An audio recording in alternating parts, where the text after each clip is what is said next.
Epp. Aujourd'hui, on est là pour la critique de Men in Black International. Waouh, mon anglais.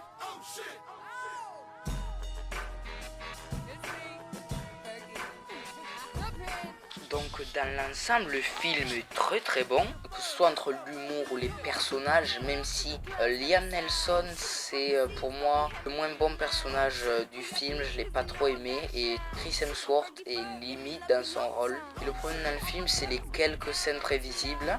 Après, il y a un truc qui est super bien aussi, c'est le combat contre la ruche, donc dès le début du film. Et du coup ça fait changer Ash parce que Grant T, donc c'est Liam Neeson, lui a fait oublier ce qui s'est passé parce que c'est lui le méchant. C'est très bien amené cette façon dont Ash a changé. Et du coup Grant T, qui est donc au final le grand méchant, enfin la top des Men in Black, mais on porte l'attention sur l'agent C.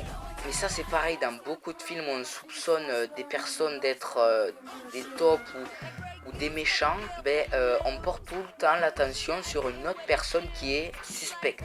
Alors la scène où l'agent M retrouve le Tarancien de son enfance. Mais si on part du principe que l'univers a la capacité de se faire retrouver des personnes au bon moment, ça colle. Et cette phrase, c'est l'agent Grant T qui l'a dit dans le film. Donc après, j'ai pas grand chose de plus à dire sur le film en lui-même.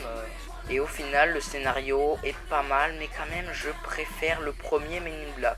Et donc celui-ci serait juste après, c'est mon second préféré. Et en parlant du premier Men in Black, on en a une référence. Sur un tableau, on voit donc Will Smith et Tommy Lee Jones, et aussi on voit Frank le chien. Et donc ça, c'est super cool d'avoir des références au premier film. Du coup, pour ma note, ce sera 8,5 sur 10. Il est pas mal, mais il y a d'autres films quand même mieux que Men in Black 4. J'ai quand même préféré ce film à Captain Marvel. Du coup, cette critique est terminée, donc ciao.